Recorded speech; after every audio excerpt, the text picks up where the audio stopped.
Hello all, myself Professor Anil Kumar and today we will be discussing the IEEE standards. IEEE standards. तो जो IEEE है ये एक संस्था है जिसकी फुल फॉर्म है इंस्टीट्यूशन ऑफ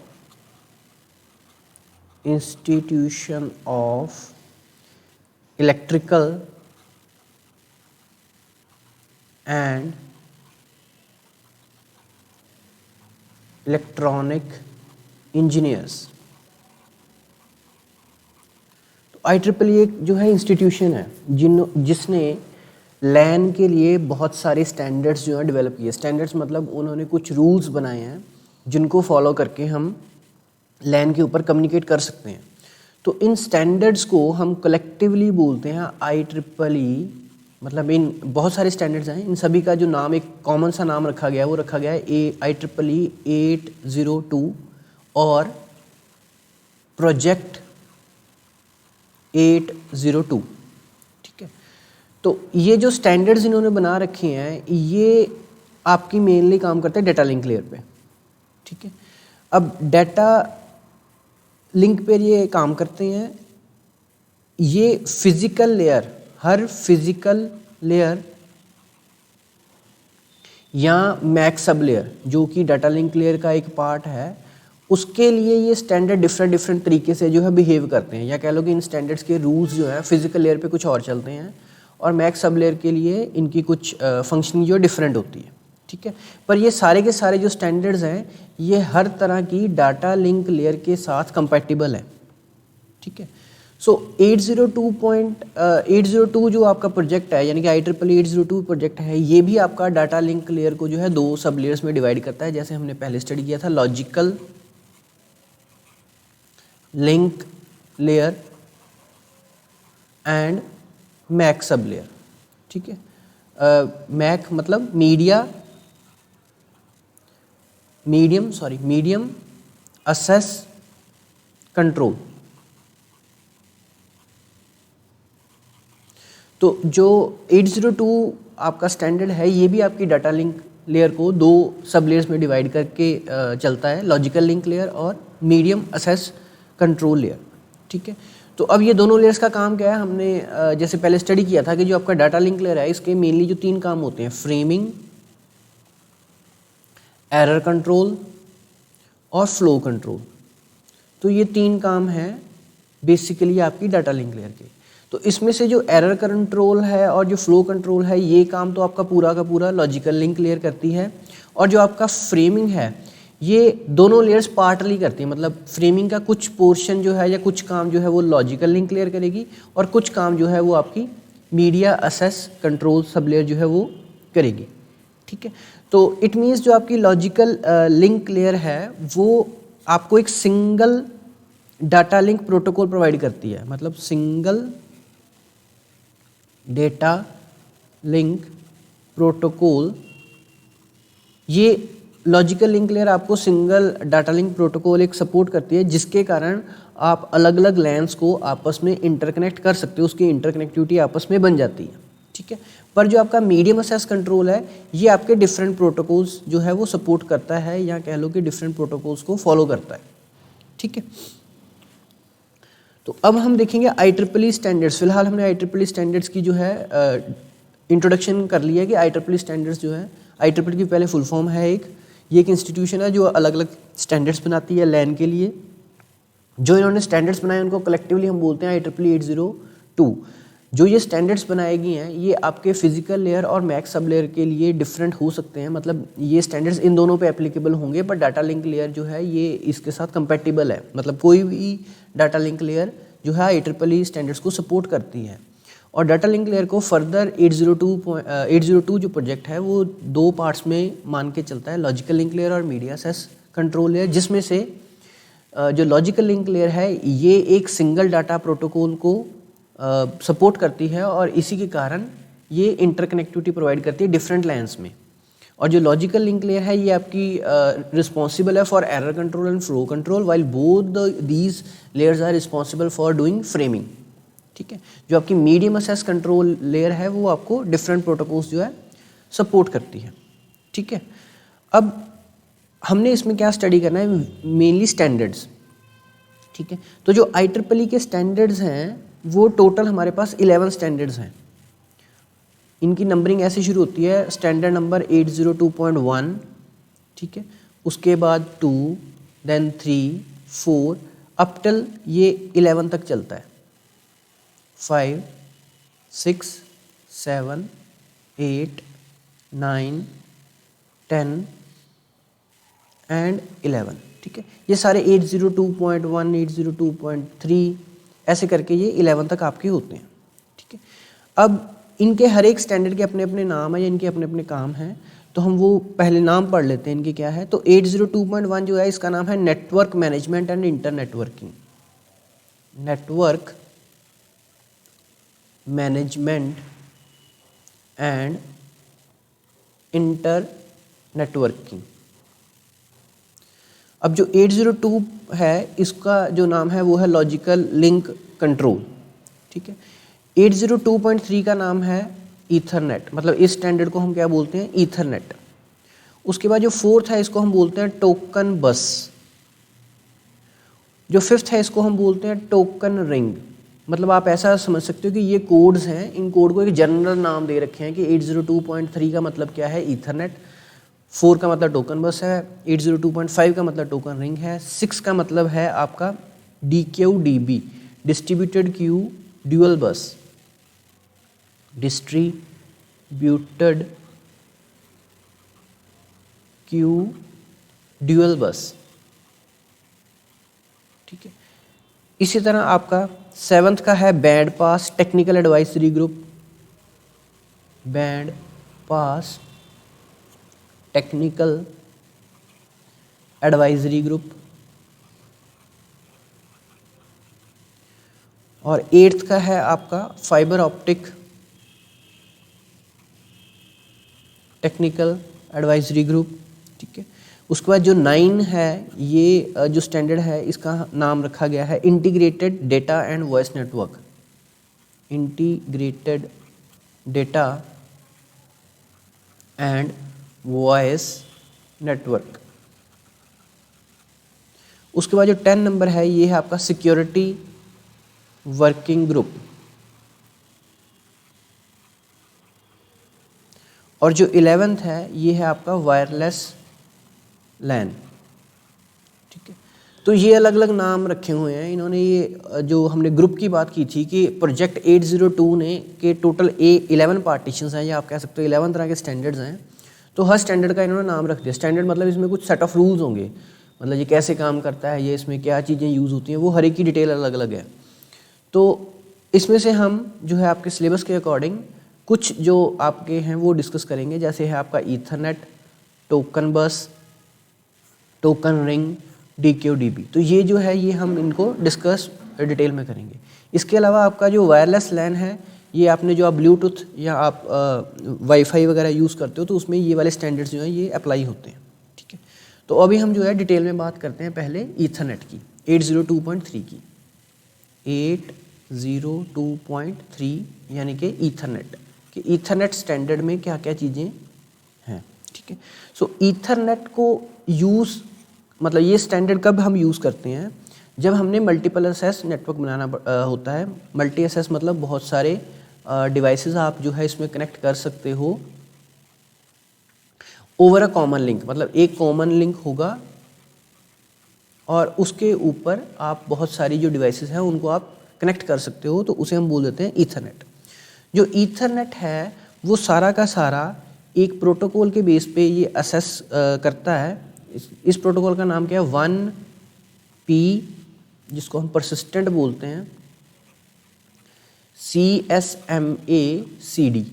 तो ये एक प्रोटोकॉल है, असेस मेथड होता है ये। CSMA का मतलब फुल फॉर्म है आपका career sense multiple assess. CD का मतलब हो गया आपका कोलिजन डिटेक्शन, ठीक है। तो ये भी प्रोटोकॉल एक रूल है तो इसके अकॉर्डिंग क्या होता है कि जब भी आप करियर सेंस मतलब करियर जिसके ऊपर आप डाटा ट्रांसफ़र कर रहे हो, सेंस मतलब आप उसको समझ सकते हो।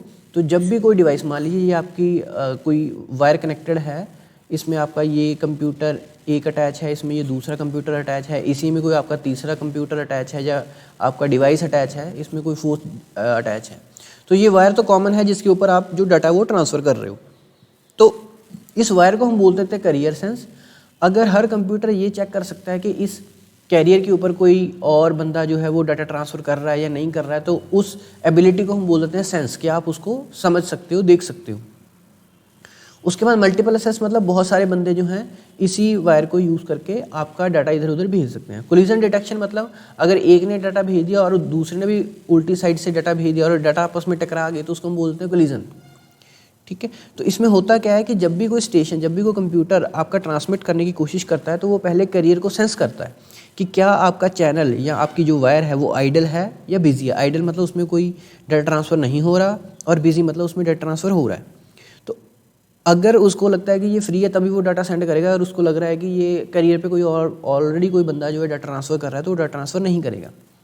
उसके बाद इसी में एक प्रोविज़न होता है कि स्टेशन, जब भी आपका कंप्यूटर इस वायर के ऊपर डाटा सेंड करने की कोशिश करता है, तो वो कोलिजन को भी डिटेक्ट कर सकता है। मान लीजिए इसने डाटा सेंड करने की कोशिश की, पर इसको पता लग गया कि आपके जो वायर है इसमें कोलिजन हो सकती है या ऑलरेडी हो चुकी है। तो उस टाइम में क्या करते हैं कि सारे स्टेशन जो थोड़ी देर के लिए रुक जाते हैं, मतलब उसी समय वो ट्रांसफ़र नहीं करते, वो थोड़ी देर के लिए रुक जाते हैं। उसके बाद दोबारा से कैरियर को चेक करते हैं, अगर वो खाली है तो अपना डाटा भेजते हैं, अदरवाइज़ नहीं भेजते। ठीक है, तो ये आपका बेसिक है कि ईथरनेट में होता क्या है कि आपका मल्टीपल असेस नेटवर्क होता है, एक ही कॉमन लिंक है, और ये सारे किसको फॉलो करते हैं, CSMA CD प्रोटोकॉल को यूज़ करके असेस करते हैं। अब ईथरनेट की जो इम्प्लीमेंटेशन है, मतलब ईथरनेट की भी फर्दर टाइप्स हैं, तो वो हमारे पास बेसिकली 4 टाइप्स हैं। पहली है स्टैंडर्ड ईथरनेट, उसके बाद है आपके पास फास्ट ईथरनेट, उसके बाद gigabit ethernet, then 10 gigabit ethernet. ठीक है, इसके अलावा भी आपके पास है ब्रिज्ड और स्विच्ड ईथरनेट, एक फुल ईथरनेट भी है। ये 3 अलग से, अपार्ट फ्रॉम दीज 4 हमारे पास 3 और भी हैं इम्प्लीमेंटेशन। ठीक है, मतलब पहली ये आप टाइप्स बोलोगे कि आपकी ईथरनेट की क्या टाइप्स होगी। पहली स्टैंडर्ड ईथरनेट एक टाइप होगी, फास्ट दूसरी, गीगाबिट तीसरी, 10 गीगाबिट जो है आपकी ये चौथी होगी। उसके अलावा आपके पास ब्रिज्ड ईथरनेट होगी, ये आप बोल सकते हो कि ब्रिज्ड ईथरनेट इन्हीं ईथरनेट को यूज़ करके बनाई होगी, इसलिए इसको इन्होंने अलग से इम्प्लीमेंटेशन बता दी कि आपकी ब्रिज्ड ईथरनेट अलग से होगी। एक स्विच्ड ईथरनेट हो गई, और एक फुल डुप्लेक्स ईथरनेट हो गई। ठीक है, तो ये आपके टोटल आपकी 7 टाइप्स की ईथरनेट हो सकती हैं। तो अभी हम 1 बाय 1 देख लेते हैं कि हर ईथरनेट में क्या होता है। तो सबसे पहले हम देखते हैं स्टैंडर्ड ईथरनेट की बात करते हैं कि स्टैंडर्ड ईथरनेट में क्या चीज़ें हैं। अब जब भी हम किसी ईथरनेट की बात करेंगे, तो क्योंकि हमने बोला है कि ये आपकी physical layer, data link layer के ऊपर काम करती है, तो उसके अकॉर्डिंगली हम इसका हर चीज़ को स्टडी करेंगे। तो सबसे पहले तो ईथरनेट का एक फ्रेम होता है। फ्रेम मतलब, क्योंकि हम अभी डाटा लिंक की बात कर रहे हैं, तो मैक्स सब लेयर के ऊपर जो है आपका फ्रेम ट्रांसफ़र होगा। तो जो फ्रेम का एक फॉर्मेट होता है कि आपका जो डाटा है वो किस फॉर्मेट में जाएगा। फ्रेम फॉर्मेट है आपका कि आपने जब डाटा भेजना है तो उसमें क्या क्या भेजना है। तो सबसे पहले जो आपका फ्रेम फॉर्मेट है, यानी कि आपका फ्रेम है, उसमें क्या क्या चीज़ें होनी चाहिए। सबसे पहले होता है प्रीएम्बल। प्रीएम्बल जो है आपका 7 बिट का होता है। प्रीएम्बल का मतलब क्या है कि ये सिंक्रोनाइजेशन करता है आपका। मान लीजिए एक फ्रेम गया, तो अगला फ्रेम कब आएगा, जब नेक्स्ट प्रीएम्बल आएगा।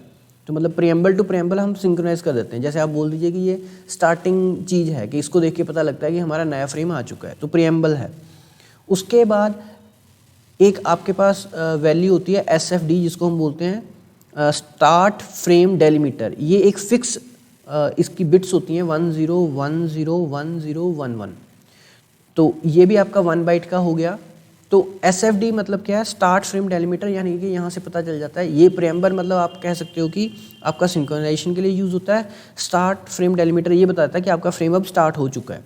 उसके बाद जो नेक्स्ट आएगा, सबसे पहले का डेस्टिनेशन एड्रेस, ये 6 बाइट का होता है। मतलब ये बताएगा कि आपका ये फ्रेम आप कहाँ भेज रहे हो, तो आप डेस्टिनेशन एड्रेस यहाँ पे बताओगे। उसके बाद आपका आता है सोर्स एड्रेस, कि आपको भेजा किसने, यानी कि ये फ्रेम किसको बिलोंग करता है, ये भी 6 बाइट का एड्रेस होगा। उसके बाद आती है लेंथ, कि इस फ्रेम की लेंथ कितनी है, यानी कि इसमें जो डाटा भेजेंगे उसकी लेंथ कितनी है। तो ये जो पोर्शन है वो ये बताता है कि हम जो डाटा है वो कितने बाइट का भेज रहे हैं। 2 बाइट की लेंथ की मेमोरी हो सकती है, मतलब 2 बाइट में आपको बतानी है कि लेंथ कितनी आप यूज़ करोगे, मतलब आपका 16 बिट का डाटा है या 18 बिट का है या कितने का है, ठीक है। उसके बाद आपका डेटा आता है जो भी आपने फाइनली सेंड किया है, और लास्ट में आपका यूज़ होता है CRC 4 बाइट्स का। CRC हमने पढ़ा था साइक्लिक रिडंडेंसी चेक, तो ये आपका एरर कंट्रोल के लिए आप ये यूज़ करते हो।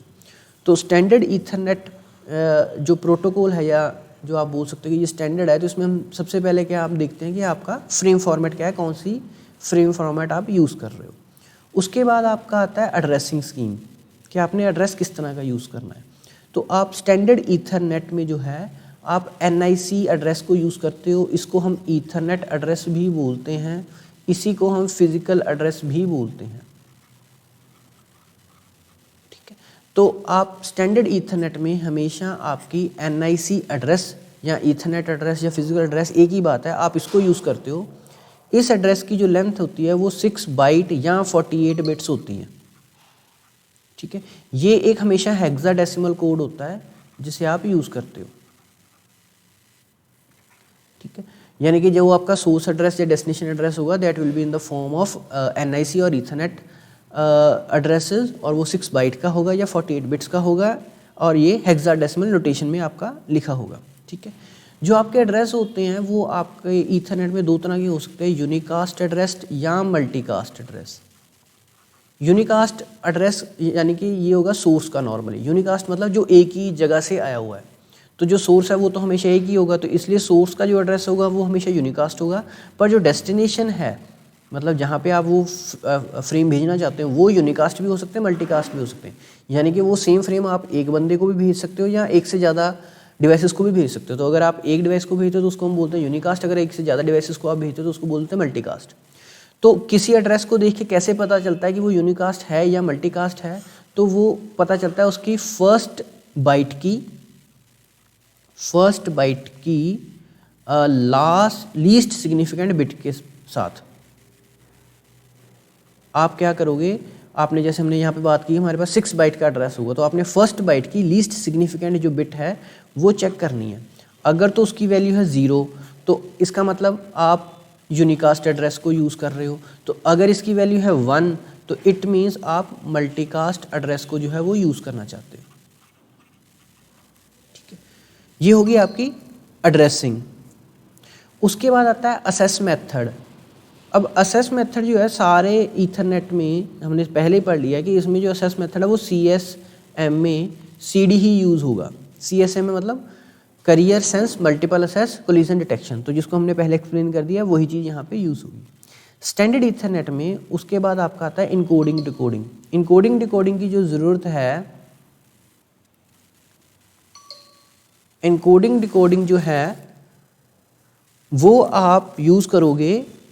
अब ये जो हमने बातें अभी तक की है ये हमने की हैं मैक सब लेयर की, क्योंकि मैक सब लेयर में आपका फ्रेम फॉर्मेट यूज़ होगा, क्योंकि हमने बोला था कि आपके जो ईथरनेट हैं वो मैक पे अलग होंगे, फिजिकल लेयर पे उसके काम अलग होंगे। तो मैक सब लेयर में फ्रेम फॉर्मेट हमने बात कर ली, एड्रेसिंग की बात कर ली, एसएस मेथड की बात कर ली। अब इनकोडिंग डिकोडिंग जो है वो हम बात करें फिजिकल लेयर पे। तो ये जो ईथरनेट है फिजिकल लेयर के ऊपर मैनचेस्टर एनकोडिंग या डिफरेंशियल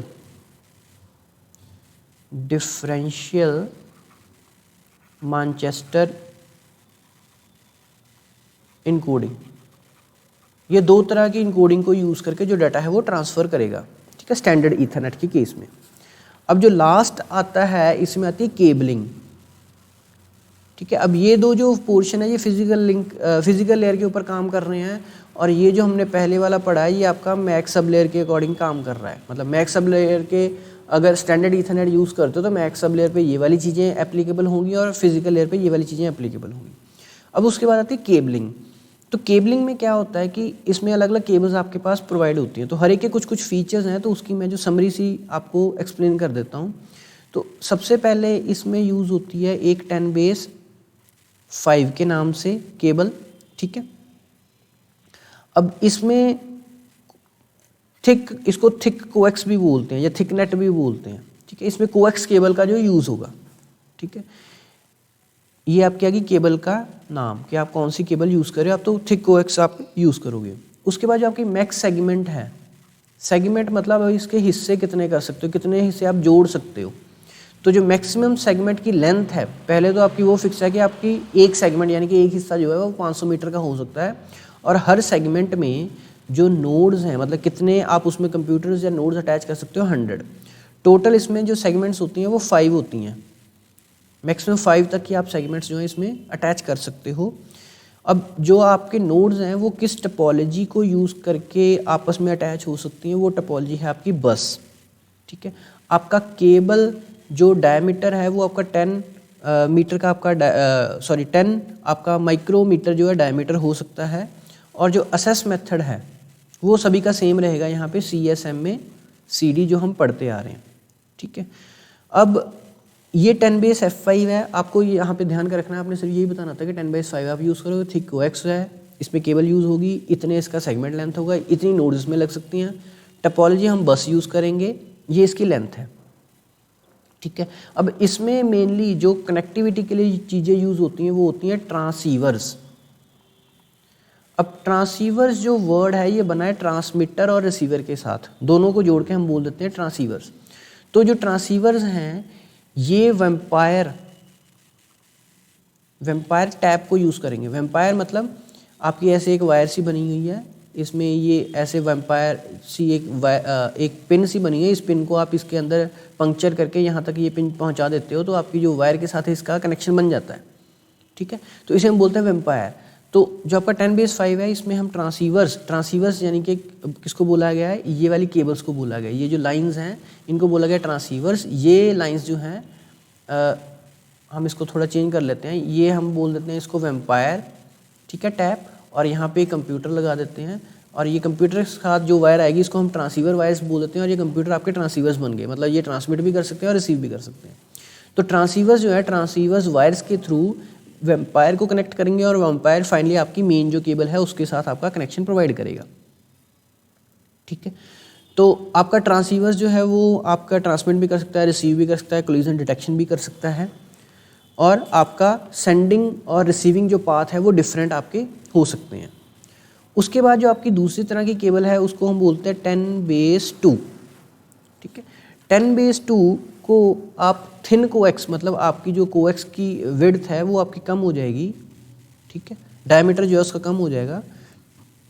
इसकी जो मैक्सिमम सेगमेंट लेंथ है वो आपकी 200 मीटर हो सकती है, नोड्स इसमें आएंगी 30, ठीक है। जो टपोलॉजी है इसमें आपकी बस यूज़ करेंगे, ठीक है। उसके बाद आपकी जो केबल है उसकी जो विड्थ है आपकी 5 माइक्रोमीटर रह जाएगी, असेस मेथड सेम हो जाएगा। अब इनमें जो इनकोडिंग है वो सभी में मैनचेस्टर ही चल रही है, एक इनकोडिंग का जो कंसेप्ट है वो आपकी मैनचेस्टर इनकोडिंग ही चलेगी सभी आपकी केबल्स में। उसके बाद अब जो 10⁻2 है इसमें जैसे हमने यूज़ किए थे ट्रांसीवर्स और वेम्पायर टैब्स, ठीक है। इसमें जो है आप क्या यूज़ कर रहे हो, BNC कनेक्टर्स, मतलब वेम्पायर टैब्स की जगह आपके पास क्या आ गए, BNC कनेक्टर, जो आपकी डिवाइसेस को कनेक्ट करते हैं, ठीक है। उसके बाद जो आपकी नेक्स्ट है वो है आपकी 10⁻T, ठीक है। इसमें आपकी कोएक्स की जगह अब यूज़ हो रही है ट्विस्टेड पेयर। ये हमने गाइडेड एंड अनगाइडेड मीडिया में पढ़ा था, ये अलग अलग तरह की केबल्स होती हैं। तो जब आप 10⁻T ईथरनेट को इम्प्लीमेंट करने की मतलब ये वायरिंग अगर यूज़ करते हो तो उसमें आपकी ट्विस्टेड पेयर यूज़ हो रही है, ठीक है। इसकी लेंथ जो है ये 100 मीटर हो सकती है। इसमें जो नोड्स हैं ये 1024 आप नोड्स कनेक्ट कर सकते हो। इनकोडिंग आपकी मैनचेस्टर ही इसमें भी यूज़ होगी। टपोलॉजी अब यहाँ पे स्टार आपकी यूज़ कर सकते हो आप, ठीक है। जो इसकी विड्थ है, डायमीटर है जिसकी वायर का, वो 0.4 से 0.6 माइक्रोमीटर तक हो सकता है। असेस मेथड सेम रहेगा। और इसमें अब आपके RJ45 जो केबल्स होती हैं, जो आपके कनेक्टर्स होते हैं, वो आप यूज़ करते हो। ठीक है, इसमें आप ट्रांसीवर्स नहीं यूज़ कर रहे, आप हब्स यूज़ कर रहे हो, इंटेलिजेंट हब। अब ये जो हमने लास्ट लेक्चर लिया था उसमें हमने स्टडी किया था कि इंटेलिजेंट हब्स क्या होती हैं, तो इसमें क्या यूज़ करेंगे हम, इंटेलिजेंट हब्स और RJ45। उसके बाद जो केबल फोर्थ टाइप की जो आपकी हो सकती है वो है आपकी 10 बेस F। इसमें आप F का मतलब क्या है यहाँ पे, फाइबर ऑप्टिक्स। आप फाइबर ऑप्टिक वायर जो यूज़ करोगे उसकी जो लेंथ है, यानी कि एक सेगमेंट, एक हिस्से की लेंथ जो मैक्सिमम 2000 मीटर हो सकती है, इसमें 1024 नोड्स आप कनेक्ट कर सकते हो। आपकी टोपोलॉजी आप स्टार यूज़ करोगे। जो इसकी विड्थ है वो 62.5 से लेकर 125 माइक्रोमीटर तक हो सकती है। असेस मेथड आपका सेम रहेगा। ठीक है, और इसमें आप जो है फाइबर केबल्स का ही आप यूज़ करोगे आपस में कनेक्ट करने के लिए। तो अब क्या है कि ये आपकी अलग अलग तरह की वर्जन के हर एक के फ़ायदे हैं, अलग अलग, किसी के कुछ फ़ायदे हैं, किसी के कुछ फ़ायदे हैं। जैसे आपने अगर ये जो आपका फर्स्ट है 10 बेस 5, ये आपकी गुड फॉर बैकबोन्स है। जो सेकंड है ये सबसे सस्ता जो सिस्टम है। तीसरे को आप इजीली मेंटेन कर सकते हो। चौथा जो आप फाइबर ऑप्टिक्स का अगर यूज़ करते हो तो आपकी जो, अगर आप 2 बिल्डिंग्स में आप नेटवर्क बनाना चाहते हो तो उसमें आप ये वाला केबलिंग सिस्टम जो आप यूज़ कर सकते हो। तो ये था आपका स्टैंडर्ड ईथरनेट के बारे में।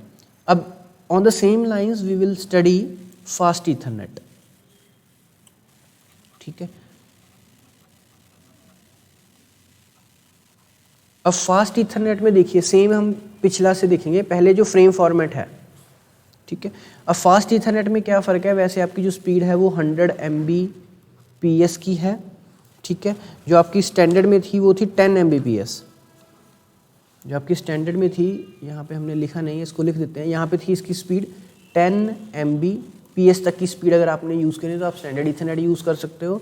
अगर आपने फास्ट ईथरनेट यानी कि 100 Mbps तक यूज़ करना तो आपको फास्ट ईथरनेट यूज़ करनी पड़ेगी।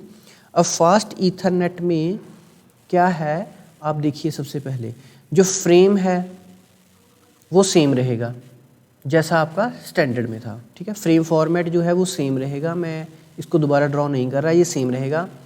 आपकी जो एड्रेसिंग है वो भी आपकी सेम रहेगी। ठीक है, जो हमने एड्रेस स्कीम पढ़ी थी NIC कार्ड वाली वो भी सेम ही रहेगी। उसके बाद जो असेस मेथड है वो भी सेम रहेगा। ठीक है, अब इसमें नया क्या क्या चीज़ें हैं वो देखिए। इसमें जो टोपोलॉजी है वो आपकी यूज़ होगी स्टार टोपोलॉजी। इसमें क्या यूज़ होगी, स्टार टोपोलॉजी। अब जैसे पहले में आप देखिए कि आपकी जो टोपोलॉजी थी वो अलग अलग यूज़ हो रही थी, पहले बस भी यूज़ हो रही थी और स्टार भी हो रही थी, दोनों हो रही थी। यहाँ पे क्या है, आपकी टोपोलॉजी जो रहेगी स्टार होगी। उसके बाद इसमें जो ऑपरेशंस हैं वो 2 तरह के हो सकते हैं, half duplex and full duplex. अब हाफ डुप्लेक्स में हमने क्या स्टडी किया था कि एट ए टाइम एक डिवाइस सेंड कर सकती है तो दूसरे को वेट करनी पड़ेगी, और दूसरी डिवाइस जब सेंड करेगी तो पहले को वेट करनी पड़ेगी। एट ए टाइम में मतलब या वो सेंडर होगा या रिसीवर होगा। पर फुल डुप्लेक्स के केस में क्या होता है कि बोथ वेज होता है कि आप सेम टाइम पे सेंड भी कर सकते हो, सेम टाइम पे आप रिसीव भी कर सकते हो। तो अगर आपको हाफ डुप्लेक्स यूज़ करना है तो आप क्या यूज़ करोगे, हब का यूज़ करोगे, और अगर आपने फुल डुप्लेक्स यूज़ करना है तो आप किसका यूज़ करोगे, स्विच का। ठीक है, अब इसमें एक जो नया फंक्शन आया है वो है ऑटो नेगोशिएशन। ऑटो नेगोशिएशन, ये इसमें नया फंक्शन आया आपकी फास्ट ईथरनेट में। अब इसका क्या काम है कि 2 डिवाइसेस जो भी आपस में कम्युनिकेट करना चाहती हैं वो आपस में डाटा रेट जो मोड है उसको वो नेगोशिएट कर सकती हैं। मोड मतलब कि वो हम इसमें लिख देते हैं मोड या डाटा रेट, इन दोनों को हम नेगोशिएट कर सकते हैं। नेगोशिएट का क्या मतलब है कि आपने मोड, दोनों डिवाइसेस जो पहले सेलेक्ट कर लेते हैं कि हमने मोड जो है हाफ डुप्लेक्स का यूज़ करना है या फुल डुप्लेक्स का यूज़ करना है, डाटा रेट हमने कितना यूज़ करना है। ठीक है, उसके बाद ये स्टार टोपोलॉजी, अभी ये जो हमने स्टडी किया है ये सारे आपके मैक लेयर के फंक्शंस हैं एक्सेप्ट स्टार टोपोलॉजी। ठीक है, तो ये आपका आएगा अब यहाँ पे आपकी फिजिकल लेयर में। क्या आप फिजिकल लेयर में इसमें यूज़ क्या होती है, आपकी स्टार टोपोलॉजी जो है ये आपकी यूज़ होती है। ठीक है, इसमें जितने भी आप इसमें टाइप्स पढ़ोगे सभी में आपकी स्टार टोपोलॉजी यूज़ होगी। अब उसके बाद आ जाते हैं इसकी भी अगेन केबलिंग। तो अब हम केबलिंग का देख लेते हैं, इसमें क्या है। केबलिंग इसमें भी आपकी 3 तरह की है। इसमें नाम अब ऐसे रखे गए हैं, 100 बेस TX, ये आपकी एक तरह की केबल हो गई। दूसरी केबलिंग आप कर सकते हो 100 बेस FX, ये सेकंड तरह की हो गई। और तीसरी तरह की आप कर सकते हो 100 बेस T4, ठीक है। तो अब देखिए, जैसे आप स्टैंडर्ड ईथरनेट कर रहे थे तो उसकी जो स्पीड थी 10 Mbps थी, तो उसके हिसाब से हर एक का जो नाम था वो 10 के साथ स्टार्ट हो रहा था, ठीक है। अब यहाँ पे 100 है तो यहाँ का हर एक का जो है वो 100 के साथ जो है वो स्टार्ट हो रहा है, ठीक है। तो अब हम इसका देख लेते हैं कि क्या क्या है। पहले तो हम देख लेते हैं ट्रांसमिशन मीडिया, मतलब कौन कौन सी मीडिया को ये यूज़ कर सकते हैं। तो 10 बेस TX में, TX मतलब ट्विस्टेड, ठीक है। तो इसमें आप अनशील्डेड ट्विस्टेड पेयर वाली वायर भी यूज़ कर सकते हो, उसकी आप कैट 5 वायर यूज़ करोगे, या फिर आप शील्डेड ट्विस्टेड पेयर भी आप वायर जो है वो यूज़ कर सकते हो। हमने ट्विस्टेड पेयर की ये टाइप्स पढ़ी थी, अनशील्डेड ट्विस्टेड पेयर और शील्डेड ट्विस्टेड पेयर, तो आप ये दोनों वायर्स यूज़ करते हो। FX में आप optical fibre, F for optical fibre, तो आप ऑप्टिकल फाइबर का जो है वो यूज़ करते हो इसमें। और 10 बेस T4 में आप UTP अनशील्डेड ट्विस्टेड पेयर का ही यूज़ करोगे, उसकी कैटेगरी आप यूज़ कर सकते हो 3, 4 एंड 5, ठीक है। अब नंबर ऑफ वायर्स कितनी होंगी, 10 बेस TX में आपके 2 पेयर आप वायर्स के यूज़ कर सकते हो, इसमें भी 2 पेयर ही आपको यूज़ करने पड़ेंगे, इसमें 4, ठीक है। उसके बाद इनकोडिंग जो हमने पढ़ा था कि आपकी फिजिकल लेयर पे कौन कौन सी इनकोडिंग चलती है, तो इनकोडिंग के नाम होते हैं। तो यहाँ पे चलेगी MLT3, उसके बाद NRZ1, आपकी FX में NRZ1 चलेगा, और 100 बेस T4 में आपकी चलेगी 8B60, ये वाली आप इनकोडिंग जो है वो यूज़ करते हो, ठीक है। उसके बाद maximum length of the segment, max length of segment, तो इसकी जो मैक्सिमम लेंथ है वो आपकी हो सकती है 100 मीटर, इसकी भी आपकी 100 मीटर ही रहेगी, और इसकी भी आपकी 100 मीटर ही रहेगी, ठीक है। जो आपकी डाटा स्पीड है वो तो सभी की इनकी 100 Mbps ही है। तो ये था आपका फास्ट ईथरनेट।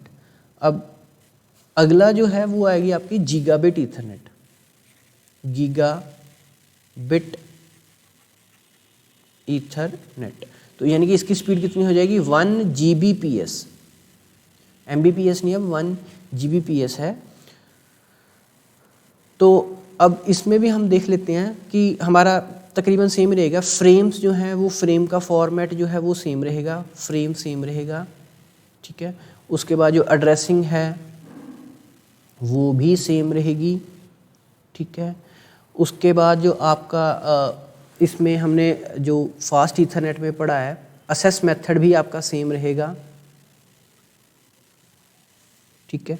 आपका जो मोड है वो भी आपके सेम रहेंगे, आप हाफ डुप्लेक्स को भी यूज़ कर सकते हो और फुल डुप्लेक्स को भी यूज़ कर सकते हो। सेम वही, अगर हाफ डुप्लेक्स को यूज़ करना है तो आपको हब यूज़ करना पड़ेगा, अगर फुल डुप्लेक्स को अगर यूज़ करना है आपने तो आप स्विच का यूज़ करोगे। असेस सेम है। अब हाफ डुप्लेक्स के केस में आपको CSM में CD जो है आप फॉलो करने की ज़रूरत है, और फुल में इसकी ज़रूरत नहीं है, क्योंकि आपके पास सेंडर के लिए अलग से आपके पास वायर अवेलेबल है और रिसीविंग के लिए अलग से वायर अवेलेबल है। तो आपका CSM में CD को यूज़ करने की आपको ज़रूरत नहीं होती है फुल डुप्लेक्स के केस में, पर हाफ डुप्लेक्स के केस में आपको इसकी ज़रूरत पड़ती है, ठीक है। तो ये हो गया आपके मैक सब लेयर के फंक्शन। अब जो फिजिकल लेयर के फंक्शन हैं उसमें आप पहले टपोलॉजी की हम बात करते हैं। तो टपोलॉजी जो इसमें यूज़ होगी वो भी आपकी स्टार होगी, ठीक है। आप स्टार टपोलॉजी यूज़ करोगे in case of gigabit Ethernet. उसके बाद इसकी आ जाएगी फिर केबलिंग, कि आप केबलिंग कौन कौन सी यूज़ करते हो। तो अब केबलिंग में इनके नाम देखिए आपने, इन्होंने कैसे रखे हुए हैं, 1000 बेस, ठीक है।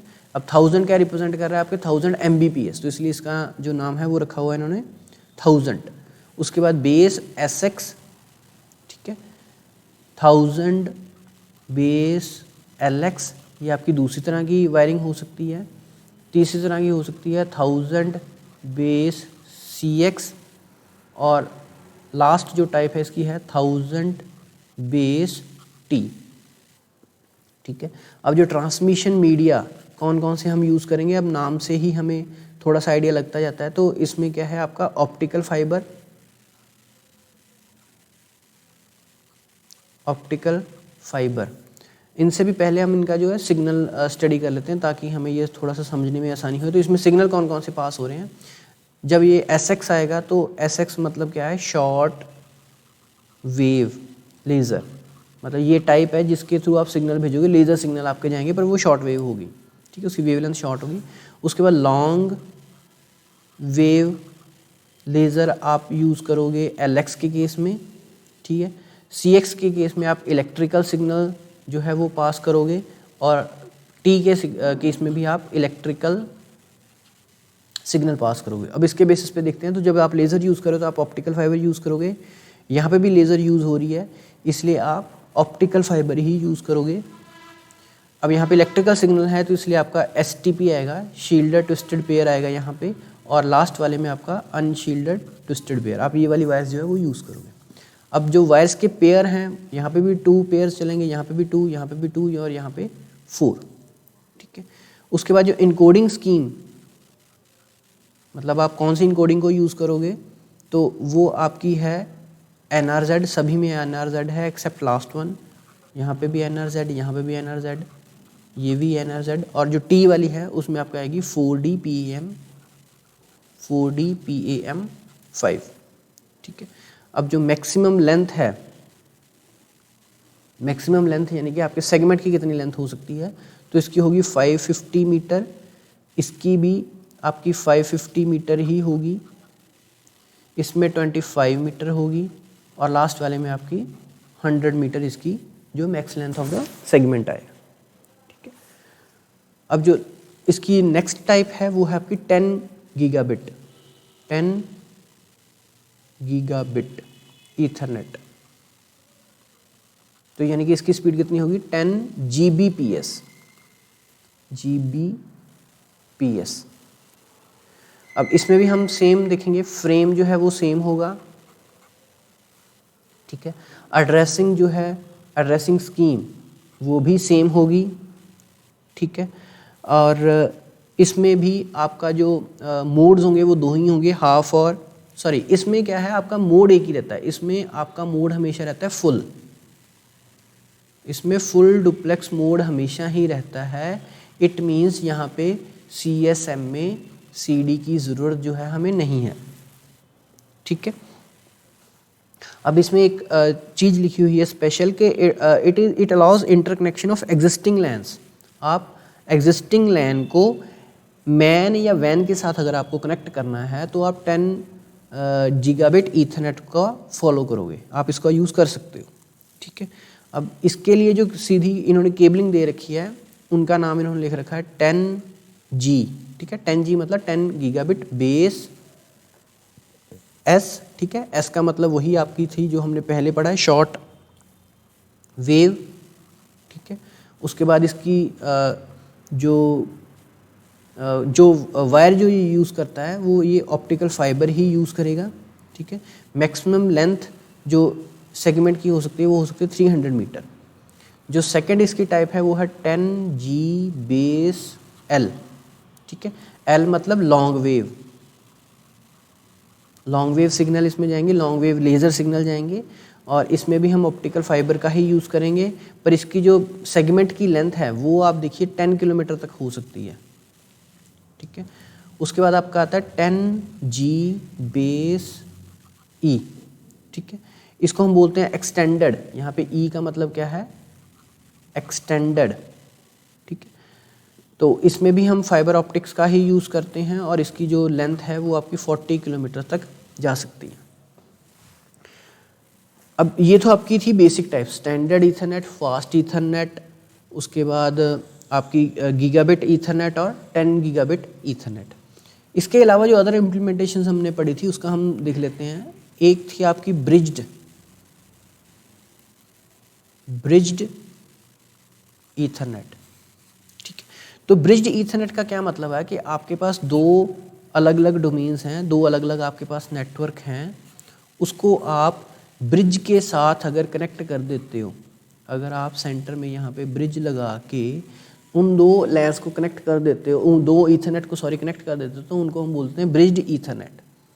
ठीक है, तो मतलब क्या है, अगर आप ब्रिज की आपको थ्योरी याद हो तो हमने थ्योरी में भी उसमें क्या पढ़ा था कि bridge helps to divide a network into 2 और मोर नेटवर्क्स।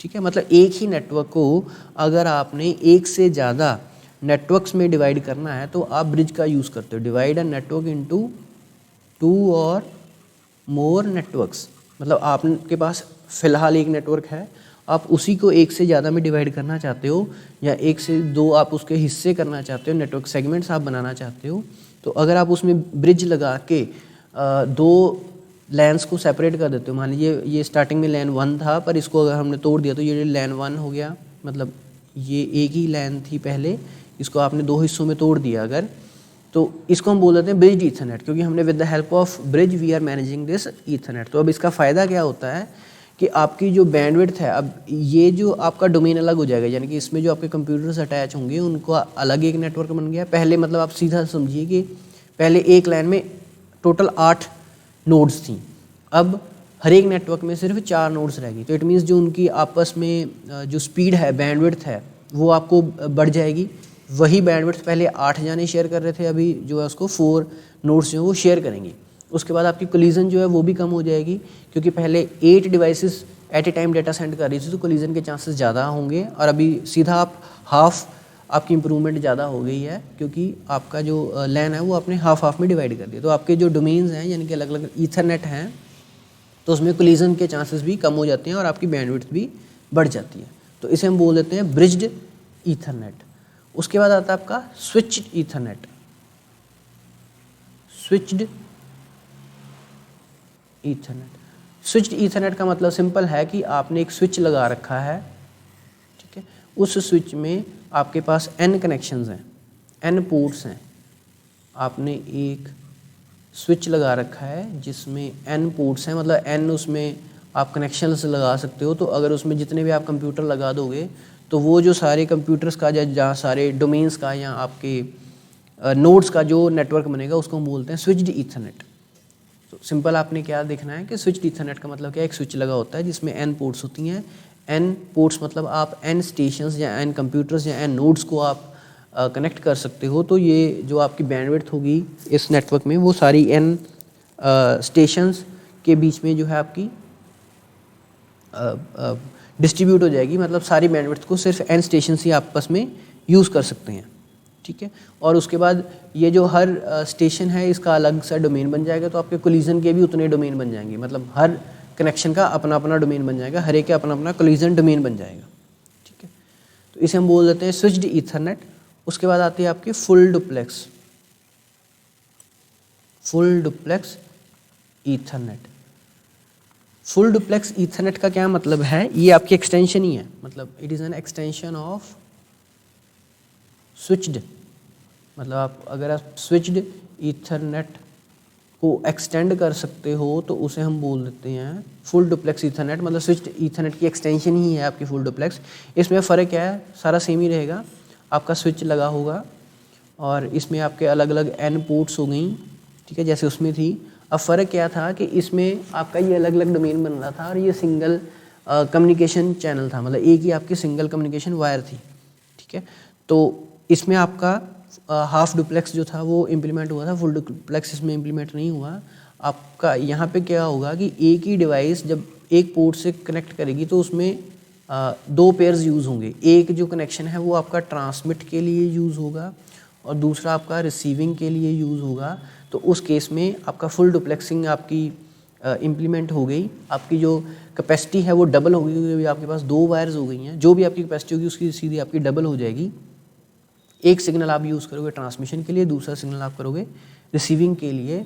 अब क्योंकि हम फुल डुप्लेक्स यूज़ कर रहे हैं तो हमने ऑलरेडी पता है कि हमें CSMA CD की ज़रूरत यहाँ पे नहीं है, क्योंकि कोलिजन होगी नहीं। कोलिजन कब होती है, जब आपका कॉमन चैनल हो, वहीं पे आपको एक बंदा सेंड कर रहा है, दूसरा भी वहीं से रिसीव कर रहा है, तो उस केस में आपकी कोलिजन होती है। पर यहाँ पे जब रास्ते ही अलग अलग हुए, जाने का रास्ता अलग है, आने का अलग रास्ता है, तो आपकी कोलिजन होगी नहीं, तो उस केस में आपको CSMA CD की ज़रूरत भी यहाँ पे नहीं पड़ती, ठीक है। So that was all about standard Ethernet. I hope these topics are clear to you. In case you face any issue, you can contact me. Thank you very much.